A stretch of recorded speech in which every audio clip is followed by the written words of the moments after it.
Welcome back, everyone. I'm Massimo Rigotti, and this is the Sober Method podcast. Today, we're kicking off our Perspectives bonus series. These are episodes that sit with the edges of addiction and the often unseen impact it has on the people who love the addict most. These conversations are about listening deeply to the ripple effects, the grief, the stigma, and the quiet strength it takes to keep living when addiction steals someone you love. I'm sitting down with Katie Rizzo, mom, author of the upcoming memoir, The Trimesters of Grief, and a woman who lost her 25-year-old son to substance abuse involving oxycodone and Xanax. Katie, welcome to Perspectives. Well, thanks for having me. Well, very good to have you here. So, Katie, can you take us into your son's story? He was self-medicating with Oxy and Xanax. And from a mother's perspective, what did that journey look like? And when was the moment you realized that the disease had taken him? Well, Nicholas was one of three. I was a high school teacher and I taught high school at Nicholas's high school. He has a funny quote that I love to think about. When he was a freshman, I was driving him to school and to the school that I taught at. And I said, Nicholas, I just want you to remember your actions reflect on me now. And he said, I need you to remember that your actions reflect on me as well. So he was somebody who was very aware of his social status. He really cared about what other people thought of him. He was a really sweet kid who I think struggled with anxiety and was a people pleaser. I think during high school, he did a lot of, I wasn't aware of what he was doing. I thought he had tried pot. I thought that we were, quote, a good family and that he knew that his dad and his grandpa had had addiction. And so he was aware like that he had the genetics, so he couldn't do anything with stuff. Nicholas played a lot of soccer. And so he ended up having a ton of injuries. Every time he got an injury, he was given painkillers. And I don't know, I think it's easy for me to point to the doctors and say they are responsible, but he did get quite a lot of painkillers. He went on to play soccer in college at Colorado Mesa University, and he had a bunch of injuries there too. The moment, to answer your question finally, that I realized that things were out of control was he had injured his elbow. And it was probably his 15th surgery for different things. And his dad went out and the doctor kept saying, I can't give him enough painkillers. Nothing is touching his pain.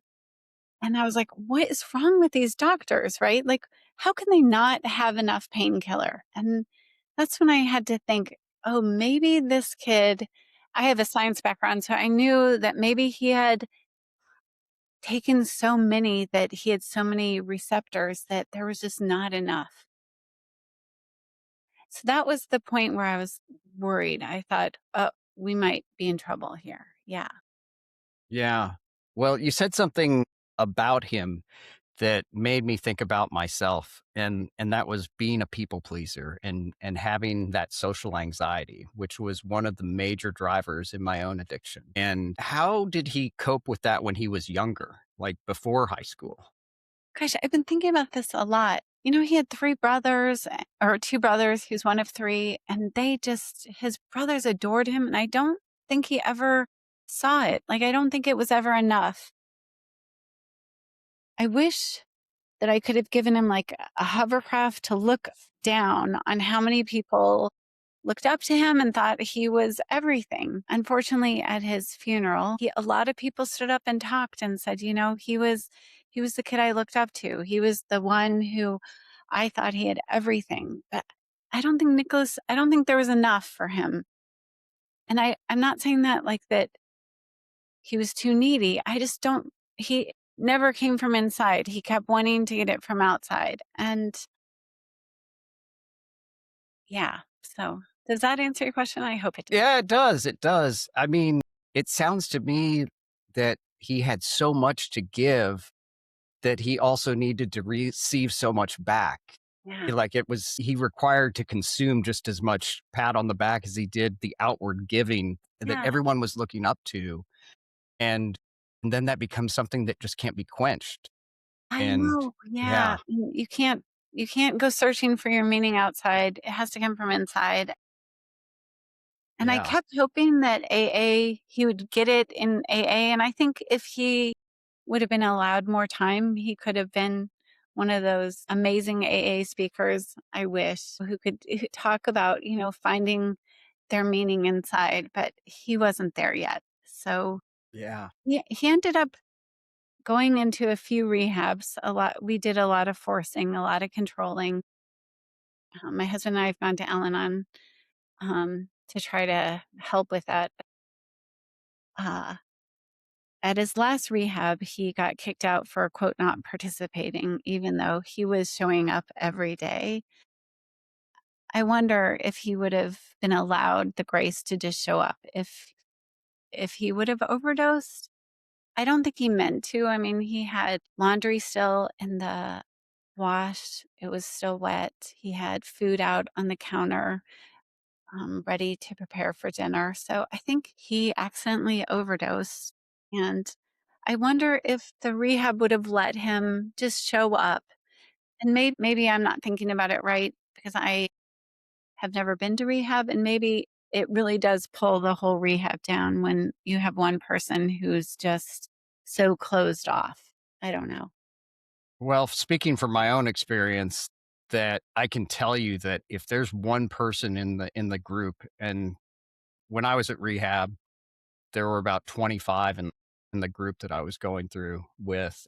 There was one that was just such a challenge, and ultimately they kicked her out of the program because she was there, she showed up to everything, but she wouldn't give it her all in a session, like if there would be break off groups, she would not say that much. And I often wondered that same thing, even though I was sitting there as an addict, on whether or not that was the best choice.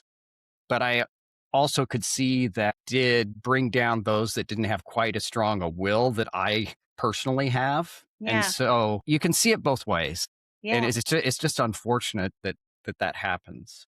And I feel like our society has such a weird relationship with addiction, right? As a mom of somebody who is an addict or somebody who has addiction, there was a ton of shame. And I watched how much shame Nicholas had. And he was, I mean, even to his last day, I'm not an addict. When we'd say, look, there's $10,000 missing from our credit card. How is this possible? I'm not an addict. It wasn't me. I'm like, it went right into your bank account, kiddo. And he was so embarrassed and he had so much shame. And if there's one thing that I hope your listeners hear is that there's nothing to be ashamed of. I would rather have Nicholas here any day than have him gone.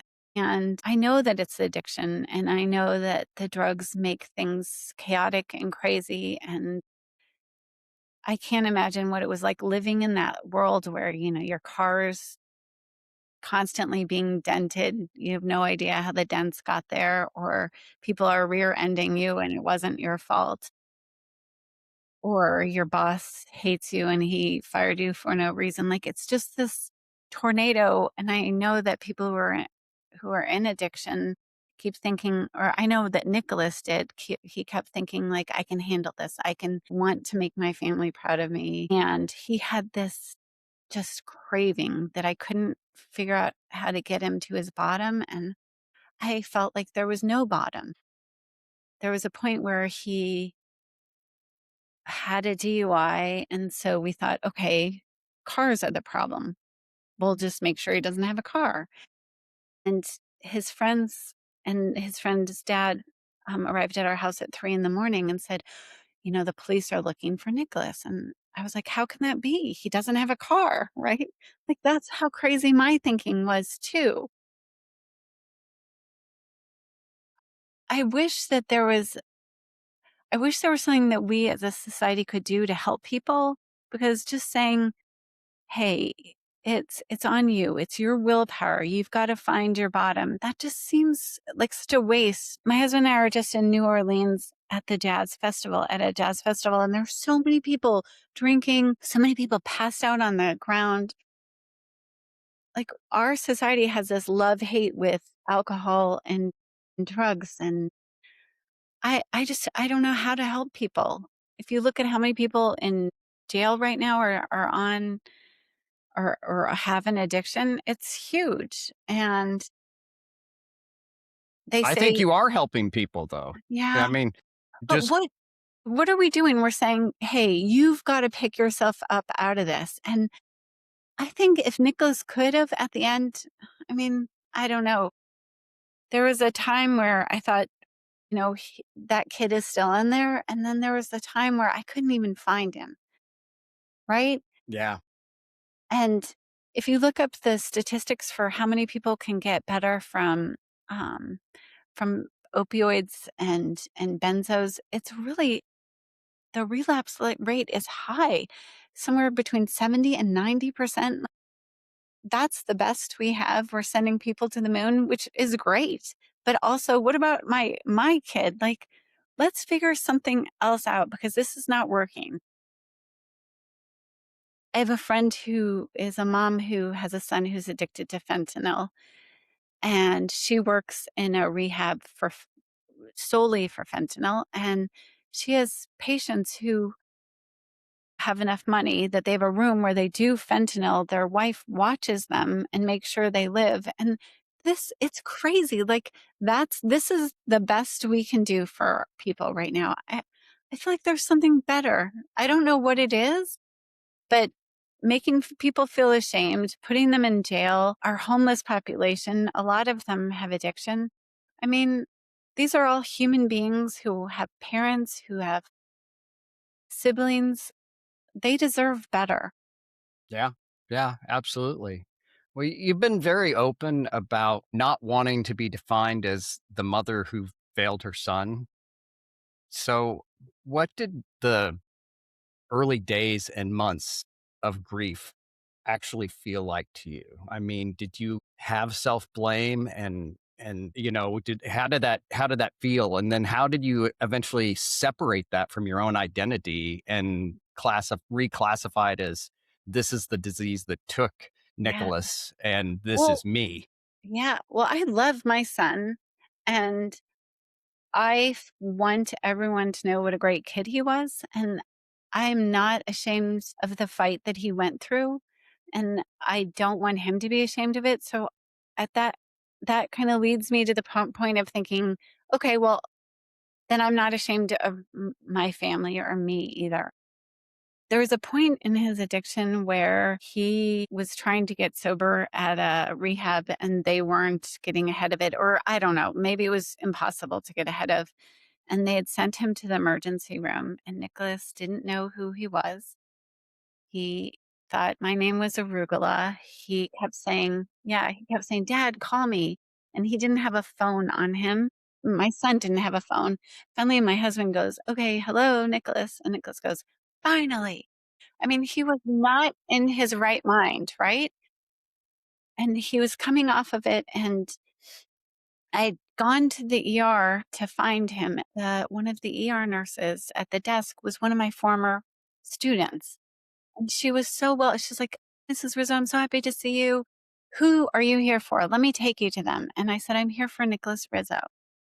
And when she typed in and saw who it was, she looked at me and there was this distance, right? Like, oh, you are this other person. You're the mom of an addict. And that just twisted my head so much. I looked at her, I was like, that's my son. That's a kid who came from a family that loves him, and he is loved and he is respected, and he is battling something that our society isn't treating. And it's not to say he's blameless and I'm not blameless, but I don't know, to put all the blame on him and all the blame on me. This is ridiculous. Like, you're giving kids, even I know marijuana right now or pot is so highly addictive, and people say, "Oh, you can't get addicted to pot." Well, I think my son was. I mean, I don't know. All these like mind games that we're playing, I don't think they're good for people. And after he passed, my self-esteem took a big hit for sure. I was no longer the mom of a D2 athlete. I was a mom of a kid who overdosed and died. But I get to be the mom of a kid who overdosed and died, and I get to tell people how much I love him. And I hope that people out there who are struggling with addiction understand that there are people out there who believe in them and who know that they're not disgusting and dirty. And that is how my son felt at the end. And I hope that people can find grace for themselves and get better, even though it feels like the systems are kind of stacked against them. I know AA has it has one of the best rates of people getting sober and clean, and that's like a little bit of hope that I have. Yeah, no, absolutely. Well, I mean, I created my own method because I didn't feel that AA was enough. Okay. So that's why the sober method exists Yeah. today is was my own journey and deciding that this not to say it's outdated. I want whatever works for somebody is going to work for somebody. And I just want that everybody needs to find that something.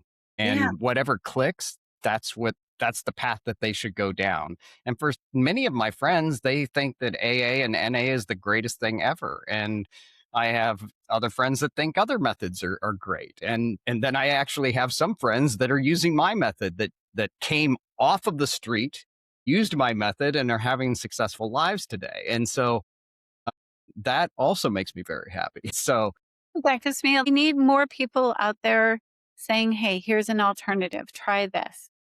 yeah, throw anything at it. Please. Yeah. That's I think the biggest thing. So I'm trying to now understand. You wrote this book, Trimesters of Grief, in which you talk about this processing of the grief that you just started touching on and Right. how that became in basically three phases. And can you Yeah. explain that to us so we get a Well, better understanding? I after he left, I was struck with how much grief mirrored pregnancy. You know, the first trimester everybody knows about where you're really sick to your stomach, your head feels like it's a balloon and you're not like in your own body. And I feel like when Nicholas died, like energetically, if that's like a woo-woo term or somehow, like his love and mine just started making this new thing called grief. And it's been mine to carry. My second trimester where everybody's moving on and living their lives, but I'm still in here. My son is no longer here. Nobody's talking about him anymore. That felt like a real second trimester. And then my third trimester was one where I wasn't outwardly showing like I was when I was pregnant, but I felt like I wanted everyone to see this grief and know that I was carrying it. And I started doing this crazy thing and I started writing poetry, which I'd never done before. And I started posting it on the internet, which is insane. And I wanted everyone to know my son was here. He was important. He was a beautiful soul. My family is struggling. I figured that the young kids in my family, so I have three kids who are alive and they've been really supportive of it. I don't know how I thought that they would think that I had lost my mind. I just posted something today and my niece who's in college put underneath it, "Thanks for this. It's what I'm going through too." And like, how beautiful is that, that she can see this grief? So, there's a parent who lost two sons, Nick Cave. He also is a musician and he wrote about taking grief out of his body. And I kind of figured that was my call to delivery. And I pictured it leaving my body. And a lot of times I'll picture it, what does it look like today? And right now it looks like a baby orangutan who's, he can just make a huge mess of the house, or he can go to sleep, but it's something I have to nurture every day. I have to nurture my grief because my life isn't the same anymore. Yeah. And Yeah. my love for Nicholas didn't go anywhere. And I need something beautiful to happen from his life because he was a beautiful person. And he didn't get the best of this world. Yeah. But it seems to me, and it sounds like, not only are you carrying his legacy forward, but he touched many lives. And by you keeping his legacy alive, keeping him alive and in the hearts and minds of those who knew him, he is still alive. He is still with everyone. He had an absolute impact on those that spoke at his funeral. And they too will carry him forward in their own lives. And I think that in some ways, isn't that the greatest possible outcome of anyone's life, is to know that you had an impact on somebody that is Yeah. permanent? Yeah. And yeah, connection is important for sure. I mean, I'm in Al Anon, and so I understand that kind of my meaning in life is to be there for other people and to hear them and witness them and see them. And that's for sure. I feel like maybe your listeners, as people who are struggling with addiction, have probably lost somebody they love too, who to addiction, and they have seen just the pointlessness of it. I mean, Nicholas is never going to have a wife. He's never going to have kids. And also, a lot of addicts don't get to have those, or people who have addiction don't get to, have normal relationships because they've got this other love, their drug of choice. So some things that I found that have really helped with my grief have been doing my art, so doing my poetry for sure. My husband's found playing guitar. He learned how to play guitar after Nicholas left, and he's found a lot of meaning in that. There's a writer, Colin Campbell, who lost two kids, and he talked about saying yes to people, even when you want to say no. And so, even though it feels like a terrible movie, I've been saying yes to people a lot. When somebody says, "Hey, can you take me to my chemo?" Sure, I'd love to. Or, "Hey, do you want to go with me to get, you know, um, a pedicure?" Yes. I cannot wait. Let's go. Exercise has been important.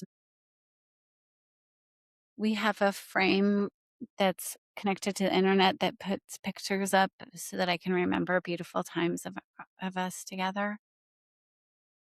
But I think something in AA and something in Al-Anon that they say is if you want to have a self-esteem, do esteemable things.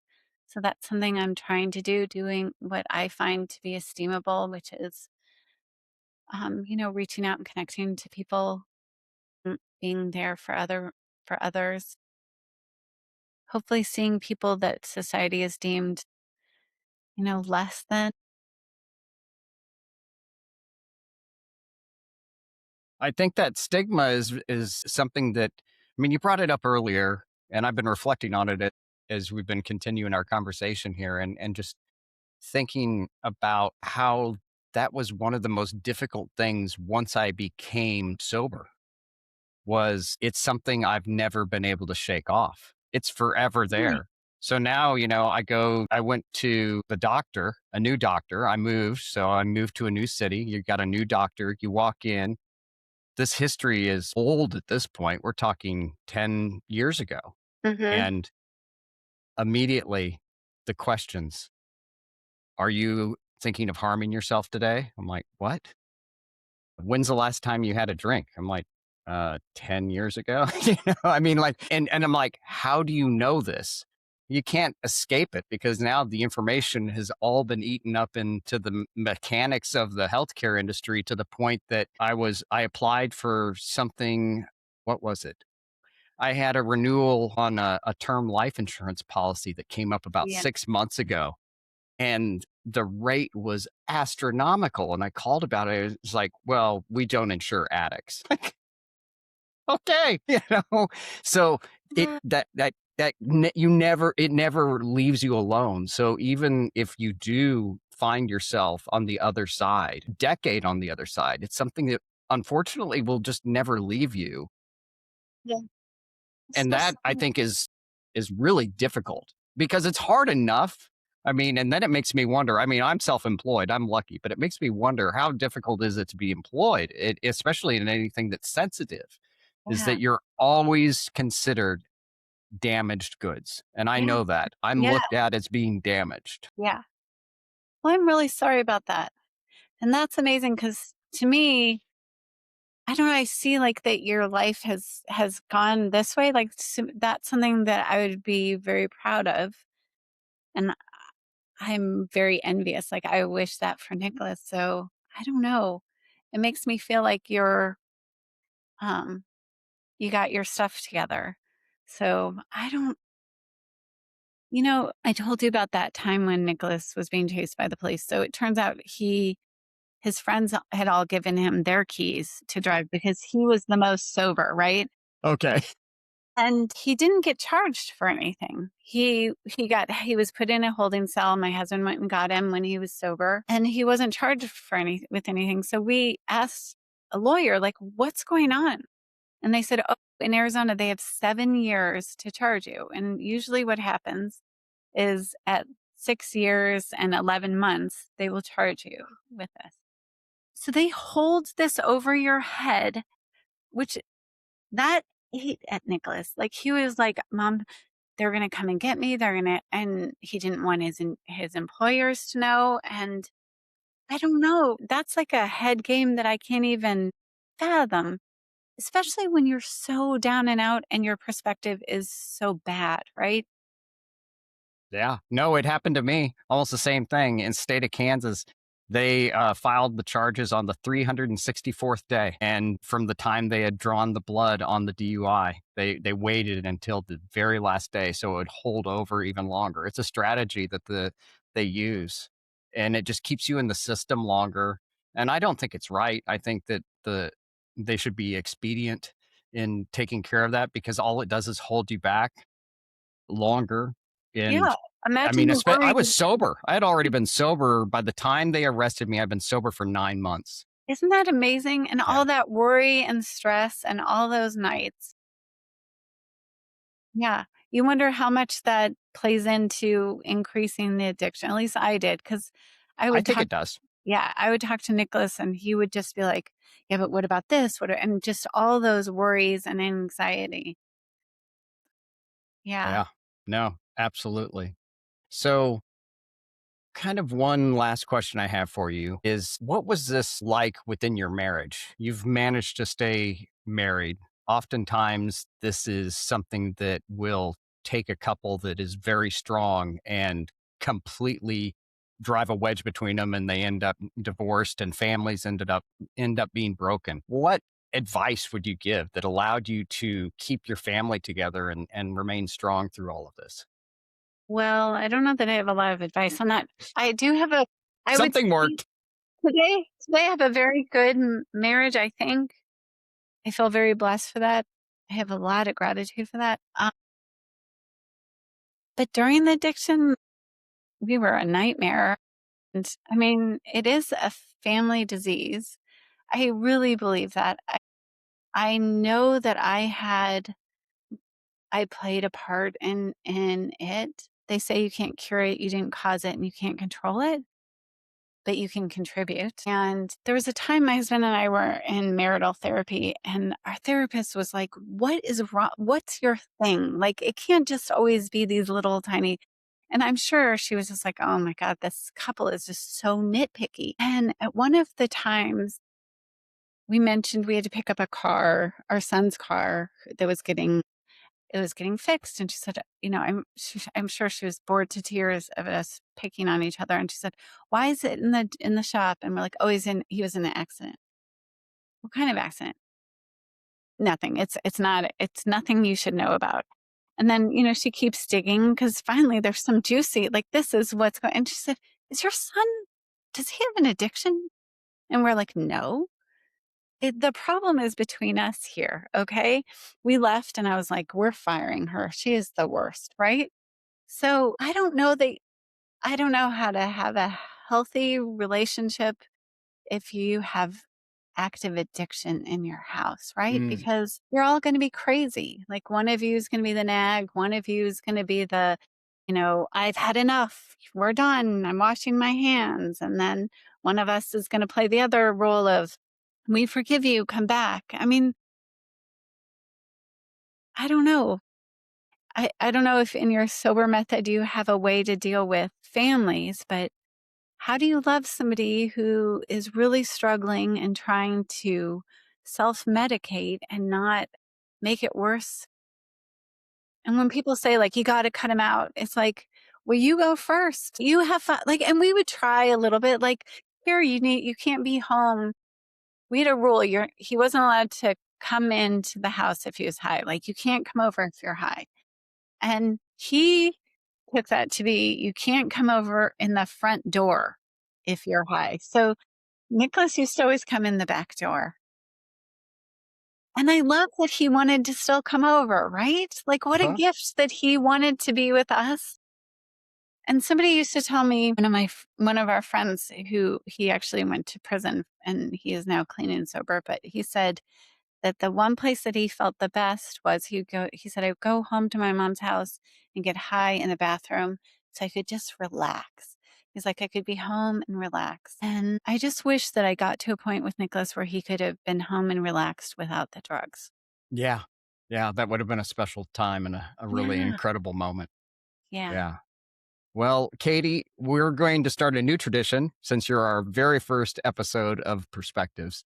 And I do this on my other podcast, and that is that each guest leaves a question for the next guest. So this would be for the next Perspectives guest. So, what question would you like to leave the next person to who comes on the show?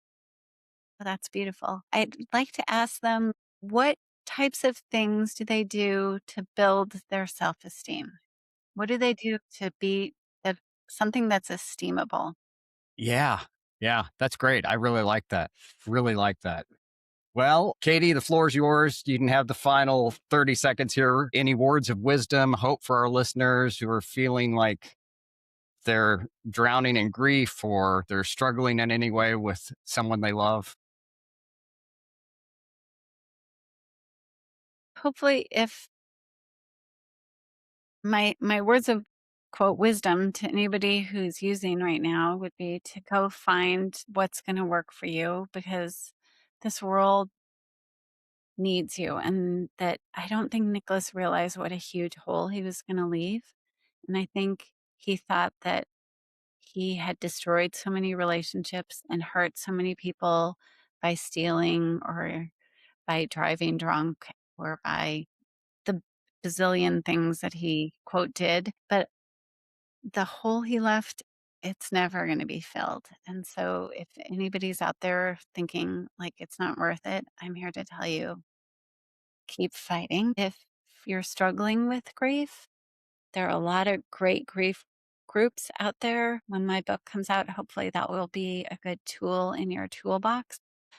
It's available for pre-order on June 12th. It's called The Trimesters of Grief, and it's part memoir and part prescriptive elements. I also have a book of poetry coming out in November, the beginning of November. But I guess my advice for somebody in grief is to know that it's there forever and you gotta build this new world and hopefully find ways to incorporate your loved one in your life. That's beautiful. That's beautiful. Thank you, Katie. To everyone listening, you're not alone in this. The ripples of addiction are real, but so is the strength to keep walking forward. I'm Massimo Rigotti. This is the Sober Method Podcast. Please follow, like, subscribe, leave a review, and please share this episode with someone who needs it. Remember, your future is sober.